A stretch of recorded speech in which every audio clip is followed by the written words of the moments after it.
aminareo any riavana ny fahasoavana sy ny fiadanana avy amin'Andriamanitra ray sy Jesoa Kristy tompontsika. Amen. Endrik'Andriamanitra isika olombelona. Endrik'Andriamanitra isika olombelona. Zany no asongadiny nofinainantsika anio ao amin'ny bokin'ny Genesisy toko voalohany ny 19 hatramin'ny 20. Andeha hovakitsika amin'ny anaran'ny Tompo zany.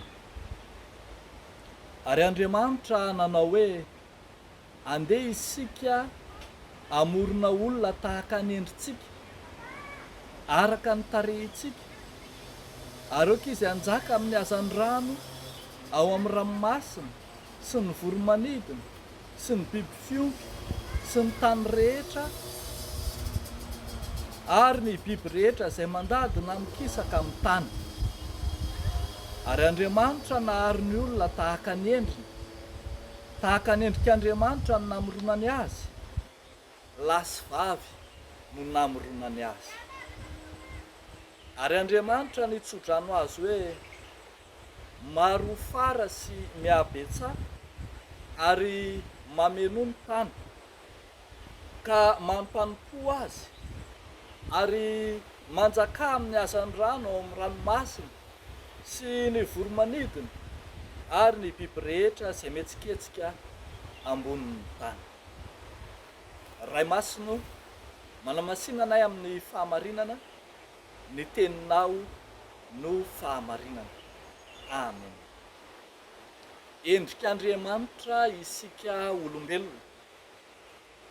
Ny tantara ny fiandohan'ny zavatra rehetra ny bokin'ny Genesisy, izay raha teo ny maha Genesisy azy, hitantsika ato avokoa ny fiandohan'ny fahariana samihafa, ny tany sy ny lanitra, ny mazava sy ny aizina, ireo biby sy zava-maitso mananaina rehetra, ny olombelona, ny fiandohan'ny fahotana sy ny fahafatesana, ary ny fiandohan'ny vahoaka voafidin'Andriamanitra dia hitantsika ao amin'ny bokin'ny Genesisy avokoa.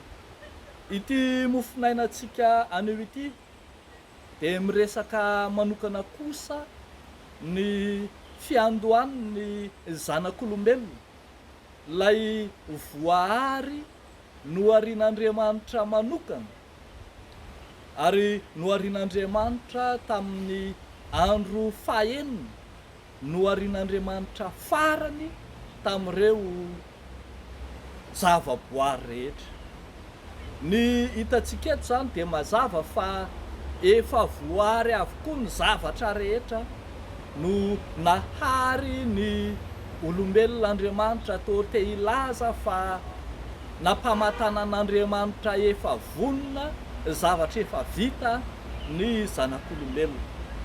Fa tsy vitan'izany ihany, fa hitantsika eto ny hasina sy mahasarobidy ity voahary manokana ity, fa nataon'Andriamanitra tahaka ny endriny, nohariany tahaka ny tarehiny. Raha mijery zany tsika dia mahita fa ao amin'ny zanak'olombelona dia hita ao lay fanahan'Andriamanitra, lay maha-Andriamanitra azy dia natao hitantaratra eo amin'ny zanak'olombelona. Noho izany no nahatonga an'Andriamanitra izay nanasongadina manokana, namelanja manokana ny olombelona ka ho tonga mpanjaka ny tany, anjaka amin'ny zavaboary rehetra izay efa nohariana teo aloha. Tsara tsodrano ny zanak'olombelona, ka dia sady tsara tsodrano izy mba hitombo sy hiamaro, hiabetsaka, fa tsara tsodrano koa izy amin'ireo haren'ny tany samihafa izay eo anoloana. Nomen'Andriamanitra fahefana ny amin'ireo voahary rehetra eo am-pelantanany ny zanak'olombelona, satria noharian'Andriamanitra tahaka ny tenany.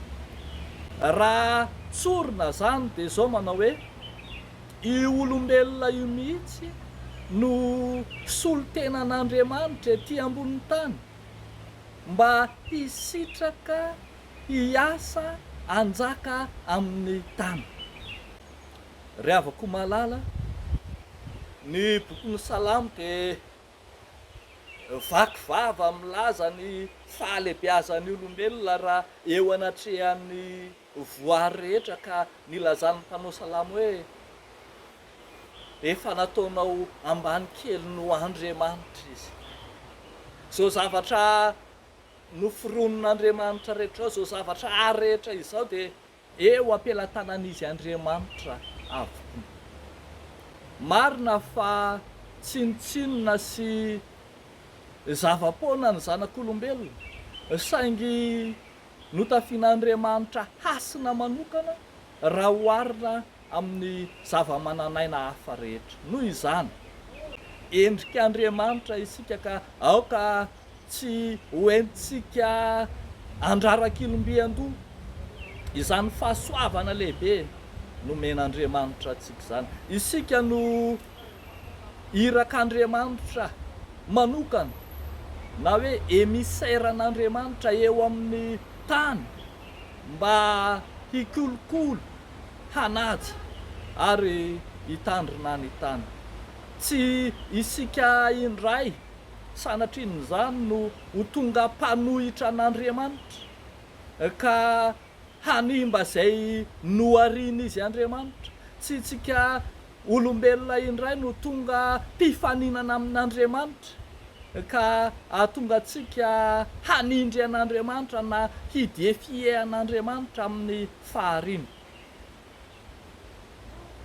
Amin'izao andro ankehitriny izao dia hitantsika fa miasimba ny tontolo iainana, ary ny mampalahelo dia isika zanak'olombelona no lohalaharana amin'ny mpanimba sy mpanazimbazimba ny tontolo iainana, toa mandrafy an'Andriamanitra, toa tsy mametraka an'Andriamanitra ho pahary ary tsy nametraka ny tenantsika ho mitovy endrika amin'Andriamanitra.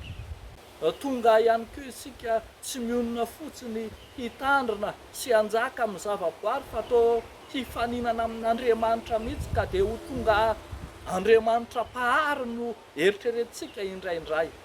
Dia manana fisaina an'Andriamanitra pahary, dia toa mibaiko an'Andriamanitra pahary, dia toa maka ny toeran'Andriamanitra pahary ka tsy hita intsony ny mahavoary atsika sy ny mampahary an'Andriamanitra.